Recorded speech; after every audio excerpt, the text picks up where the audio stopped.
সে যা করেছিল তার জন্য কি সে অন্যায় করেছিল? এক মা তার ২৭ বছর বয়সী মেয়েকে চিলেকোঠার একটি ছোট ঘরে আটকে রাখে। সে তাকে বিছানার সাথে বেঁধে দরজায় তালা লাগিয়ে একমাত্র জানালাটি তক্তা দিয়ে বন্ধ করে দেয়।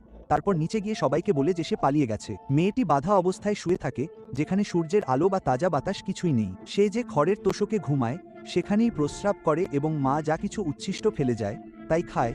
বেশিরভাগ দিনই যা কিছুই থাকে না। যখন তার ভালোবাসার মানুষটি মায়ের দরজায় এসে তার খোঁজ নেয় তখন মা কান্নায় ভেঙে পড়ে। সে তাকে বলে যে সে পাগল হয়ে পালিয়ে গেছে এবং তারপর থেকে তার কোনো খবর পাওয়া যায়নি। লোকটি তাদের কথা বিশ্বাস করে, মাকে তার সময়ের জন্য ধন্যবাদ জানায় এবং চলে যায়। ৯ বছর পর সে মারা যায়, এই কথা না জেনেই যে তার ভালোবাসার মেয়েটি পুরো সময়টা ওপরের তলায় নির্যাতিত হচ্ছিল। কিন্তু তার মৃত্যুর পরেও মা তার মেয়েকে বের হতে দিতে অস্বীকার করে। তিনি তার সমাজে একজন অত্যন্ত সম্মানিত ব্যক্তি এবং তিনি জানেন যে যদি তিনি তার মেয়েকে মুক্তি দেন তবে তার বিরুদ্ধে অভিযোগ করা হবে এবং তার সুনাম ধূলিসাৎ হয়ে যাবে। তাই আরও ১০ বছর কেটে যায় এবং মেয়েটি তখনও বন্দী। তারপর ১৫, তারপর ২০।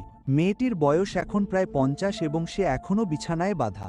মা সর্বোচ্চ সদ্গুণ প্রদর্শনের জন্য একটি সামাজিক পুরস্কার জেতেন, আর তার মেয়ে তখনও সেই ঘরে পচে মরছে। তারপর একদিন অ্যাটর্নি জেনারেলের অফিসে একটি বেনামি চিঠি আসে। তাতে বলা হয় এক মহিলাকে ২৫ বছর ধরে একটি বাড়িতে বন্দি করে রাখা হয়েছে, যেখানে সে অর্ধাহারে এবং নিজের নোংরা আবর্জনার মধ্যে বাস করছে। পুলিশ সেই বাড়িতে গিয়ে মায়ের সাথে কথা বলে, যিনি আবারও বলেন যে তার মেয়ে পালিয়ে গেছে। তিনি পুলিশকে বলেন যে তিনি যথেষ্ট কষ্ট সহ্য করেছেন এবং চান না যে কেউ তাকে দোষারোপ করুক, এবং তাদের মুখের উপর দরজা বন্ধ করার চেষ্টা করেন, কিন্তু পুলিশ তার চালাকি ধরে ফেলে। তারা জোর করে ভেতরে প্রবেশ করে এবং সাথে সাথে ওপরতলা থেকে একটি গন্ধ পায়। তারা গন্ধ অনুসরণ করে একটি তালাবদ্ধ দরজার কাছে পৌঁছায় এবং সেটি ভেঙে ফেলে। একটি পচা খড়ের তোশকের ওপর তারা ৫৫ পাউন্ড ওজনের এক নগ্ন নারীকে দেখতে পায়। তার চুল গোড়ালি পর্যন্ত লম্বা এবং বিছানার ওপর দিয়ে পোকা দৌড়াচ্ছে। সে ২৫ বছর ধরে সূর্যের আলো দেখেনি, কিন্তু কোনোভাবে বেঁচে আছে। পুলিশ সঙ্গে সঙ্গে তার মাকে গ্রেপ্তার করে। জিজ্ঞাসাবাদের সময় তারা তাকে জিজ্ঞেস করে সে কেন এমনটা করেছে।